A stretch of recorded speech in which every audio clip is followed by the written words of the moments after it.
Hi, I'm Tim Krolski. When you're in trucking, each day is different, and so is every topic. From regulations to technology, from customers to the daily life of a trucker, it's time to hear from the folks on the road and the people off the road who provide support. Will you agree with their thoughts? Find out when you come with me on Garner Trucking's Beyond the Cab. Hello and welcome to another edition of Garner Trucking's Beyond the Cab. Today I am very honored to have a lovely couple. Mr. Mike Burnett and his wife Peggy are both with me today in the studio. Mike was hired with Garner Trucking in 2019, so just a little over a year ago in October. So welcome to you both. Thank you. Thank you. Thank you. We have a, I think, pretty interesting topic today. I think for me, one that is close to my heart. I'm married. I've did the job out on the road of truck driving and trying to raise children and all those things that become such a challenge for all sides of the house. So, there's a lot of ways you can provide for a household. Some of these career paths require more strength and stamina than some of the others. I've always believed that in order to be successful in trucking, you must have solid support from the home front and just as much support when you get outside the home for that driver that's on the road. The over-the-road trucking requires understanding and patience from all sides of the relationship. Ultimately, anyone who is driven or does drive over the road has chosen this career to improve their quality of life. So it leads me really to my first question. I want to talk to you, Mike, for a second. What led you to trucking? Well, I was in retail for 31 years, and I always had an interest in it because I worked directly with drivers, and the company I worked for had NTB as the trucking company. Okay. So I worked directly with their dispatch and their drivers, and then we also had our home fleet that I worked with, and I always was interested in joining that part of the company in the distribution center area. Sure. But they were always too far from home, and so when I was offered an early retirement, I figured that pursuing this was That's your opening. Huh? That was my opening. So. Okay. Peggy, how did you feel about that at the time? I was ready for him to get out of there before he Okay. killed himself. Right. Not get out of the house, but get out Out of retail. Yeah. Out of okay. retail. Retail is a terrible business to work for when you're there for so long. It just gets really dragging on the family Sure. as well as him. And it was really challenging for Well, all of it's us. just as long hours, is it not? I mean, Oh, I don't know, because he was on call even at home. that's and what I mean. so It's long hours. Yeah, it was. He was management, so he would get the calls. Hey, this isn't working, and he'd have to go in. I mean, there was a Christmas you spent 4 hours at home on Christmas Day because you got called back into work because things weren't working, even though they weren't open. Mm-hmm. So, that made it a challenge. Absolutely. So what was your perspective, and I think, Mike, you shared a little bit with us already about that, but what was your perspective on the industry before committing to the career and the lifestyle?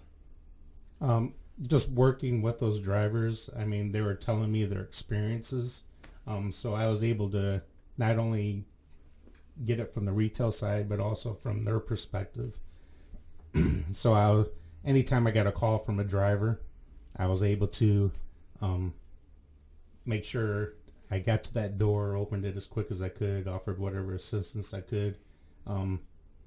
So I think having both perspectives why I still worked at that company has helped me as a driver now when I do show up at customers and know what kind of challenges they might be facing. I can sympathize with them and not get upset with them if I have a delay of getting loaded or unloaded. I think it's. I think that perspective is commonly where we either win or we fail when it comes to trucking specifically. We're going to talk a lot about perspective today during the course of this. Peggy, was your perspective on trucking different from his beforehand versus what it is now? Basically, I really didn't have any perspective on trucking. I never dealt with anybody with trucking.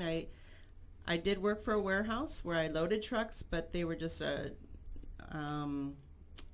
what are the day-to-day drivers? Okay, so more like an LTL type Yeah. situation, or the local delivery. Local deliveries, yes. Okay.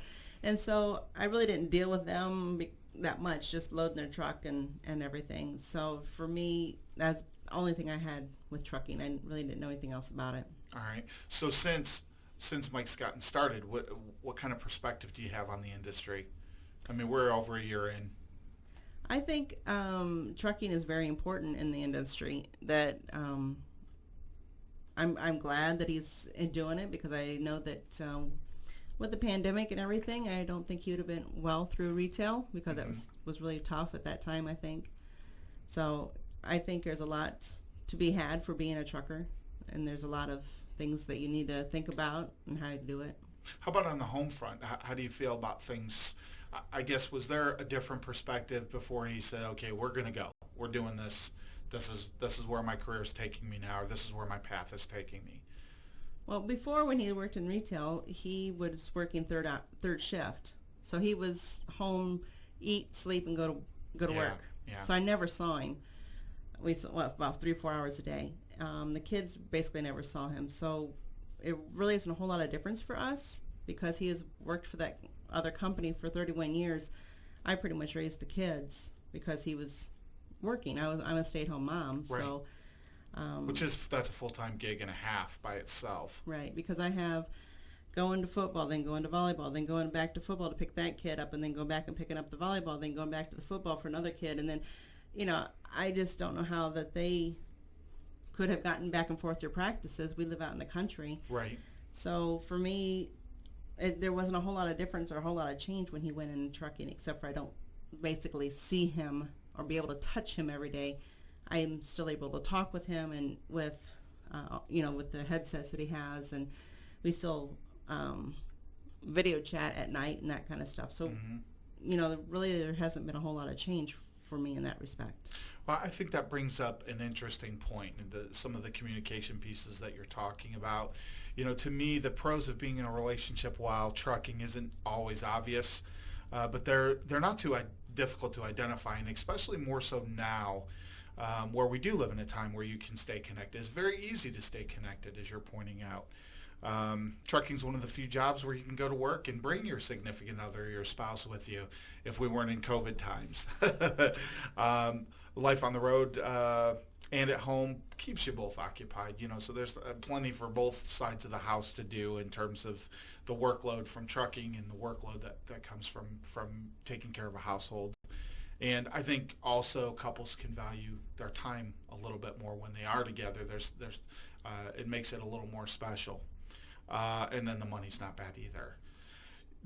The other side of that coin is sometimes I think it's easier for a lot of people to dwell on the cons of trucking when it comes to relationships. When I got prepared for this show, I like to kind of take a look at some of those perspectives. There's a lot of opinions and things you can find online, and I thought it was interesting some of the things that I guess I didn't really deal with while I was out on the road, but come to fruition, or that people have this perception of. Having long distance relationships, it can be difficult. Your trust issues, and it's challenging to raise kids. Less opportunities for socializing. When you've got those family events and those types of things, a lot of times you're not able to do that. Friends, getting together, those types of things, you may not be able to do that during the week. And planning activities, when it comes time to finish or start, as far as trucking's concerned, you're finding out what you're doing Sunday or Monday in our case for the following week, but you're finding that out typically on Friday. So by that point, people already have their plans set and their schedules made. It makes it difficult in those regards. What advice would you give to someone who's in a relationship or married and is just getting into trucking? And Peggy, I want to start with you on that one. My advice would be to be available for when your trucker needs someone to talk to. They're on the roads 11 hours a day with nobody else to talk to. And it doesn't matter what I'm doing at home. I could be making supper. I could be transporting kids from place to place. When that phone rings and it's him, my life stops, because I don't know if he is falling asleep and getting tired and he needs someone to talk to just kind of, because he's in a long stretch of spark the brain, nothing else going on. So since I'm a stay-at-home mom, I have that capability. I know there's a lot of people at work and they wouldn't be able to do that, but I'm always available. When he calls, he doesn't drive back and forth to work. I come pick him up or drop him off and that kind of stuff. And back before he got the nicer truck, it would break down, and I would come to Garner and Rescue. transfer one truck from the next while he's, getting whatever else he needs to do. I am just always available for him just because I need to be that support for him. Okay. And knowing that the kids are fine at home, he knows that I got everything under control. And I do call and say, so-and-so, aggravated me, or, something happened, and then I regret doing that because I don't want to make him stressed with the home life. So Right. I'm trying to learn that as myself, is not to call him up and vent from him. I'll call somebody else so that he's not worrying about what's going on at home with the kids. Mike, do you have some different thoughts on that in terms of what kind of advice you might give to someone who's getting started from your perspective? From my perspective, having my wife Peggy as involved as she is has helped a lot. So if you can get your spouse involved in your job, it makes it a lot easier, especially when you're first starting out. She's helped me find spots to sleep. She's Googled the businesses where I'm delivering to, which gives hints on maybe where to go for receiving, if there's bad reviews, good reviews. So kind of. So I need to hire Peggy? Is that what you're telling me? Sure, I'm ready. Let's go. We actually talked about that as something that you're going to introduce in the training, Googling the businesses, because it's helped me out a lot. And there's been a couple places where in the review it actually will tell you where the receiving door is or the shipping, so you knew which entrance to enter. So I mean, she's helped out a lot with that. Her involvement, I mean, making the meals, she'll leave a little special message on some of my meals, just keeping us together as a family unit. What kind of advice would you give for that driver that's getting out on the road? What would you say that they need to be doing to provide support, or what they can do to help improve the quality of life for the folks that are being left behind, for a better lack of a way of saying that, each week? To be available for them. I know I call her, but I also want to be there for her. And she did mention she doesn't want to vent to me, but as a husband, there's times where I will take it negatively because I'm not there, and it's hard for me to not be there and to support her and to support the children. Yeah. But I also know that she needs someone to talk to, and that's who. It's an effort both ways. I know one of the things that used to come up very regularly for my wife and I, and of course the communication, the way that you can have that today was not that way years ago. It would be that I'd have to stop at a payphone and make a phone call and use a calling card and all those types of things. But sometimes my wife just needed to speak to an adult. Yeah. Sometimes you just need to vent and the realities of what it's like to be a grown-up and dealing with those stresses just have to be conveyed. And so being here, I agree with you, to be there as that support. It's interesting, too, because your comments, Peggy, were that sometimes you kind of hold back, on those pressures or those stresses so that you don't contribute to, stressing Mike out during the course of his day, because it is stressful. And vice versa, then you have, Mike, the same perspective that, okay, you need to be there and make yourself available to deflate some of those stresses. And I think those are admirable qualities, and I think maybe required if you have lessons for trucking. I think that would be a requirement. Would you say your advice is different, or would you amend your advice if you have children versus not having children? I think definitely. I mean, I wouldn't have gotten into trucking if my children didn't approve of it. We have 3 older children, and they were all for me getting into trucking. If they weren't for that, I probably wouldn't be doing trucking right now. Okay. So it was an entire family decision, Yes, yeah. which is what it should be. Yeah. And I mean, the passenger program, that was definitely one thing that they're excited about. Yeah. Hopefully that will come back, and It will. yeah. It will. And so they're definitely looking forward to that, and I'm looking forward to bringing them with me, showing them that side of what I do. Yeah. So Well, it's a different perspective. I know even this was after I had gotten out of the truck. I grew up in Lorain, Ohio, so a little ways away from here. But sometimes things used to get pretty heavy before we had a 4x4 program on the weekends, and to try and help deflate from overworking our drivers, some of the staff time to time we'd haul some freight. So from time to time I would actually go to Erie, Pennsylvania. And I know it was kind of a perfect joy for me because I could swing through Lorain, Ohio, have my passenger slip with me, and pick up my dad and, take him on, 2.5 hours of that trip and another 2.5 hours back, just so you could get an idea of what it was like. And I know he was appreciative of it. To your point, too, I took my wife, she went out only one time overnight. It was the first and last time she did it. I think one time might be enough for her. So. Yeah. Oh, I don't know. Yeah. You'll be surprised. Yeah, she hit the dock, and it was I don't know, probably 45 minutes later, and she says, "So now what?" I says, "So now we wait. Mm-hmm. They'll load us when they're ready to load us." And she looked at me. She paused for about a half a second. She said, "Well, this sucks." So it's definitely not for everybody, but at least to your point, Mike, to get that perspective, I think it's really important. What would you say your biggest successes have been maintaining a marriage that involves the trucking lifestyle? What's your biggest win? Going into this job, I think, has strengthened our relationship.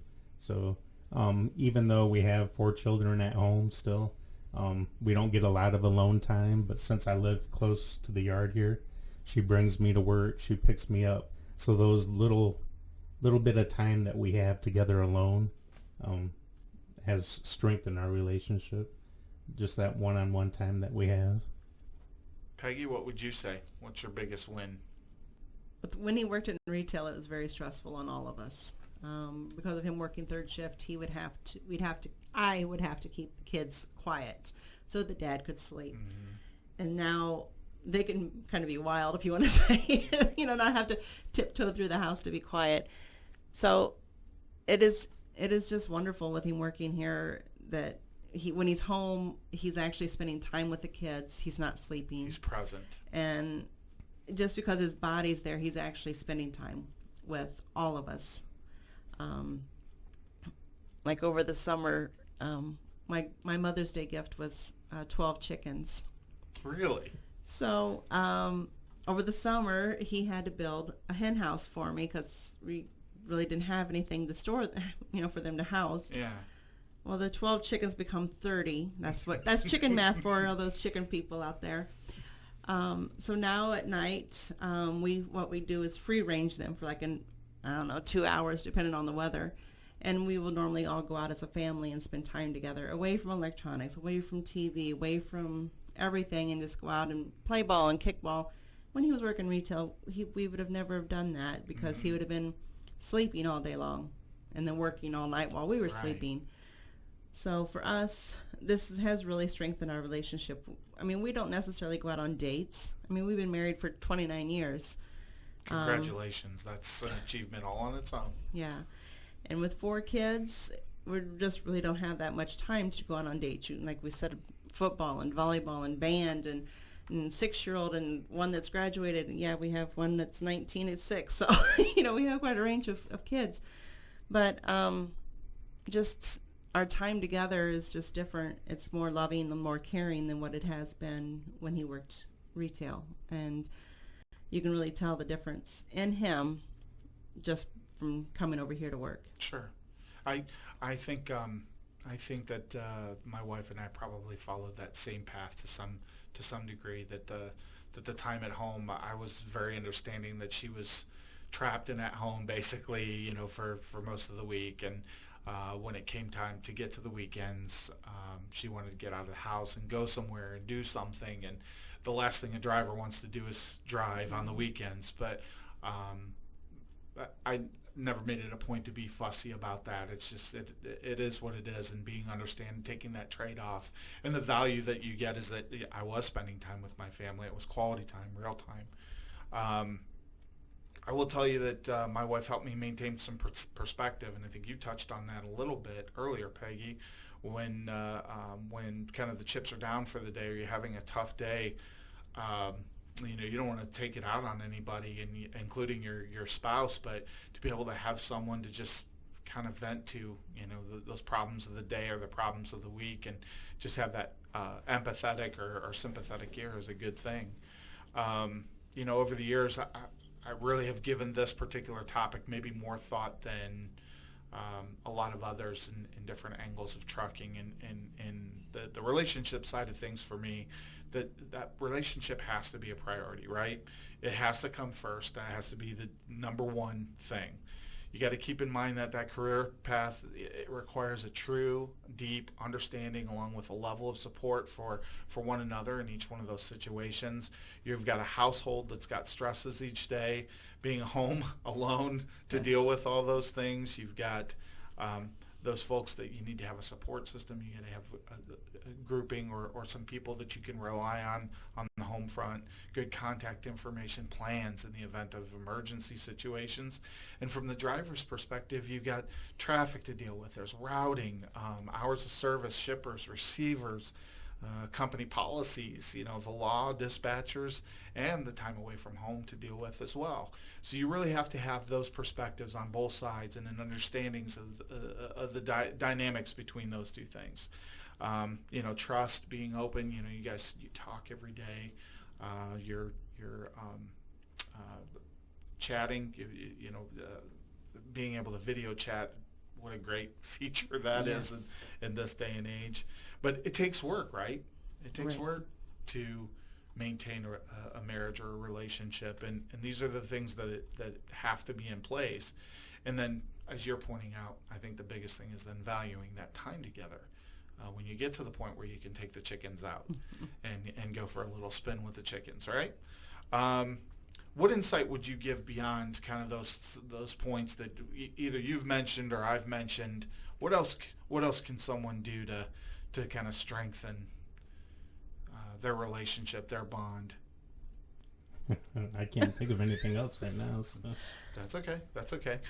Are there any resources that helped you guys as you got started or out there now? Are there some things that you lean on, that help maybe the day-to-day?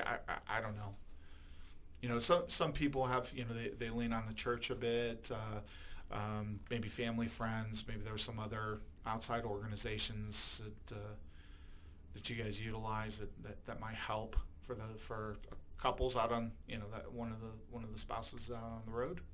We do utilize the church. We go to church every Sunday, and when he is on the road on Sundays, he listens to the message. I don't know, on Siri, isn't that right? And then he'll tell me that, hey, I listened to a sermon today about such and such, and I'm like, that to me, that I think that is amazing, awesome, that he chose to listen to a message, listen to a sermon while he's out on the road, while he's driving, because he missed the home church. So you're still sharing in that faith, right? Yeah. We are believers, and I think when he has problems at work, bad weather, bad roads, construction, all that kind of stuff, he'll send a message or call me, whatever, and tell me something, something's going on. And as soon as we're off the phone, the first thing I do is start praying and lifting him up in prayer and helping him to continue on and have the strength that he has to get through that construction or the bad roads and that kind of stuff. I mean, he has had some not real bad, but bad roads lately that up in Michigan and that kind of stuff. That, and that's pretty much what I did most of the day, just because I knew that he was stressed out from the driving, and I know how stressed I can get when driving in the snow. So faith is a big thing for our relationship as well. Okay, I appreciate that perspective.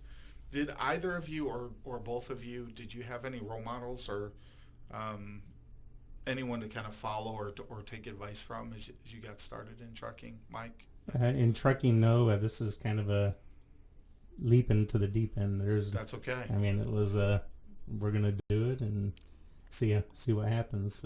Okay. My brother drove for a little bit with Schneider, but that was many years ago, and we never really even talked about it. So okay. I had really no perspective other than what I dealt with drivers at my previous company I worked for, and so this was all totally new. Yeah. So yeah. Did you Peggy? Do you have anybody that? No, I didn't know anybody in trucking. I mean, I grew up a farmer's daughter, and so we didn't closely related. We didn't have trucks, but back when I was knee-high to a grasshopper per se, we had a milk truck guy who would come through. So that's basically only trucking that I ever knew. Mm-hmm. And the joke was that I was the trucker's daughter because he was bald and I had red hair. Nobody else in the family has red hair. So then I became the mailman's daughter, you know. Jeez. But so it was kind of funny joking as a family. But yeah, we didn't have any trucking beforehand. Okay. Yeah, I came from that world too. There really wasn't a part of my life before me getting involved with it. What activities do you like to do together? What do you like to do on a weekend? Before COVID, I mean, we would like to go to the movies, go out to eat. Then on Sundays, go to church. And then we always had a tradition. We'd go to meet tequilas. As a family. Just so that we were all sitting down together eating a meal together. We used to have a tradition where we used to go there every Thursday when I worked third shift. That was one of my days off. So every Thursday we went to meet tequilas. But now we we try to do that on Sunday afternoons. Well, not that we want to plug a restaurant, but that's a good place to go. If I'm being honest, it's kind of a local favorite, I think, here in Findlay, Ohio. What do you enjoy doing apart? I like to golf. Do you? Yep. She's been golfing with me maybe 3 times. Okay, I rode the golf cart with you, and you said, follow the ball. And I'm like, okay, I don't see it. Yeah. That's me golfing. I didn't swing the club. Sometimes you just need a ride along, right? Yeah. That's all right. I look forward to that when we were allowed to ride. Peggy, so what do you enjoy doing separately? I have a couple friends that we get together usually once a week and with one of the friends, and we watch movies and knit together. And then I have another friend that we just get together. She's what I would consider like my volleyball friend, where her daughter's in volleyball and ours is volleyball, that we'd always together like 5 days a week. And so we've gotten close, and so we get together and used to go to a restaurant, and now because of COVID we don't, but so we just get together at home at either one of our houses and have coffee and chit chat and keep up with what's going on. But activity wise, I knit, I scrapbook, I sew, I make cards.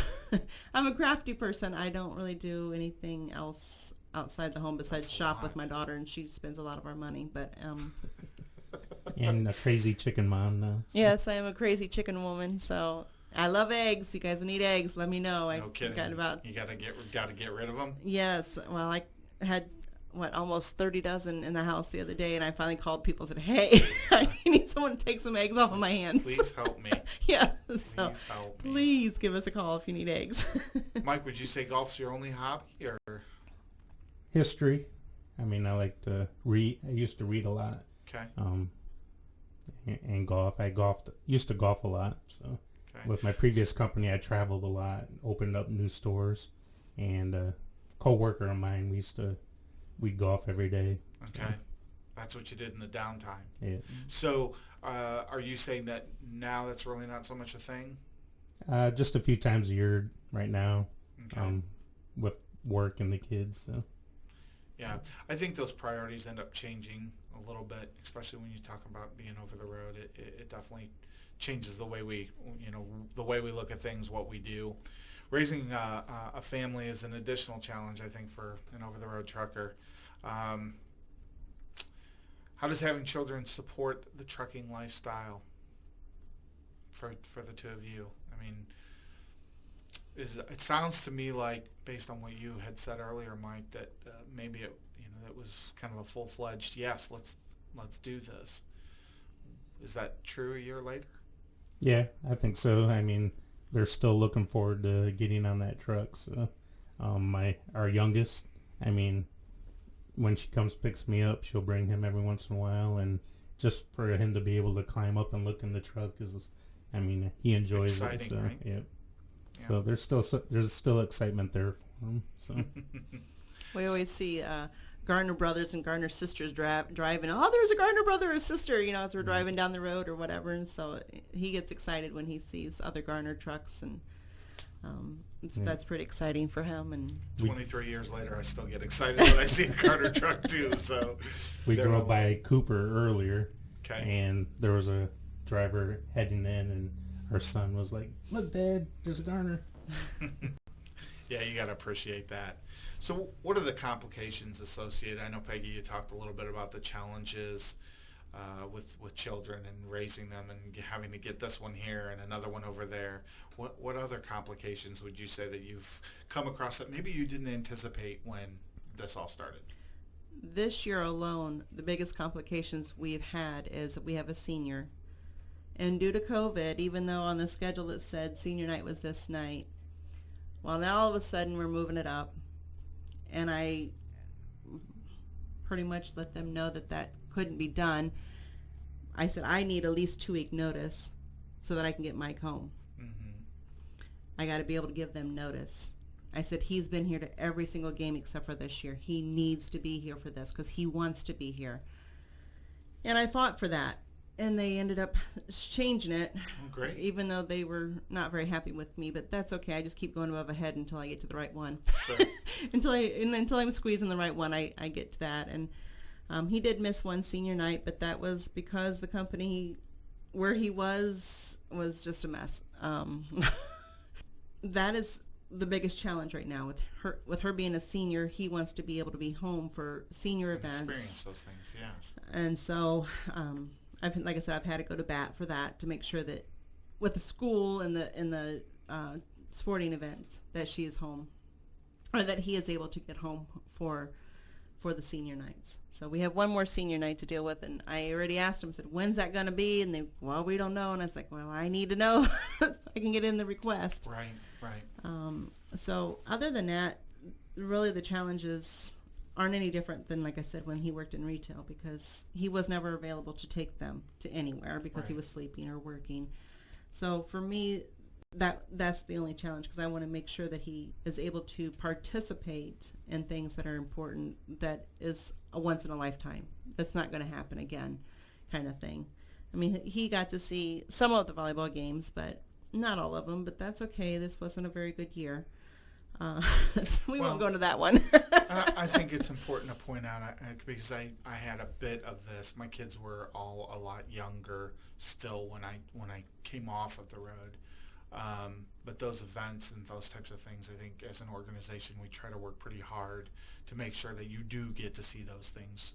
And if there's any way possible, we want to try and take care of our drivers in that respect, because that's the reason we go to work every day in the first place, right? Mm-hmm. It's right. It's for our families and for our households, and I think you definitely bring up some good points there.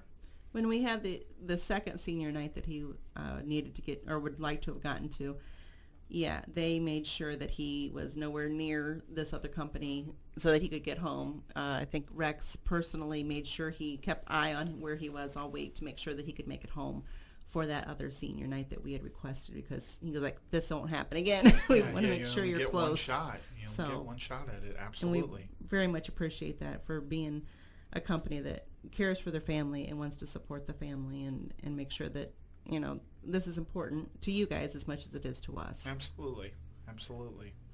What, Mike, what would you say has been the most difficult on-the-road situation to translate or describe to Peggy? For me, maybe just some of the stresses that we deal with, maybe with traffic and the roads, and I know she would understand conditions on the roads, but just the amount of traffic sometimes that we're dealing with, and some of the customers, the waits that we will have in some. So yeah, okay, appreciate that perspective. How about at home? What's the biggest challenge you've had to overcome? When I work thirds, there'd be times where I'd go without sleep just to make events. So that's been the biggest challenge, is I can't not drive to show up here for the event. So right, and you want to make sure that you're rested. And right. So I mean, that's been the biggest challenge, that I've had to not go to every single game, but at least try to make the important ones. So sure. Peggy, what about for you? What's the biggest challenge you've had to overcome on the home front? My biggest challenge probably was just because he's not there physically, so I can touch him and actually see his facial expressions when I went to tell him something. Like, for example, our daughter dropped a 45-pound weight on her foot, and I had to take her to the emergency room, but I didn't want to hey, honey, guess where we're going tonight? It's a night out. Yeah, Liz and I are just having a good old time at the ER. So that is a challenge, because we have on our Google Maps to where we can track each other, so we know where each other are.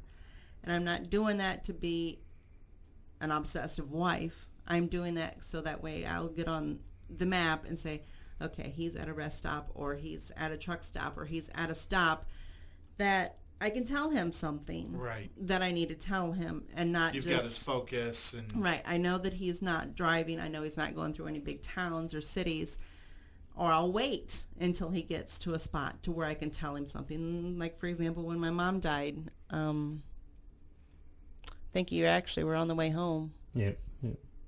So we knew that she was going to die, and so he was already prepared for it. But still, it was to that point where you don't just want to tell anybody a challenge like that when they're going through a big city. Yeah. Hey, honey, guess what? So it's one of those things where I have to make sure I keep track of that, so that I'm not telling him, I'll send him a text or something and say, hey, call when you can, or whatever, not important, not emergency. Right. So then he'll call when he has the opportunity, because he has a stand on for the phone, so he can see that when it comes up or whatever, and then he'll call when he's free. So I think that's the biggest challenge, is just that he's not here, right now, kind of thing. It was when things happen. So I appreciate that. I'd like to thank both of you for the time today, and especially when you start talking about relationships and getting a little personal about things, it takes a little bit more courage, I think, to get on and do that. And I'm very appreciative that the two of you could come by today and have this conversation with me, and I hope that it provides some value for those that are either getting started, or maybe you're already knee-deep in it. But certainly the perspectives of the two of you, I really appreciate where you're both coming from today, and it means a lot to have you both here. So I'd like to thank everybody listening to another edition of Garner Trucking's Beyond the Cab.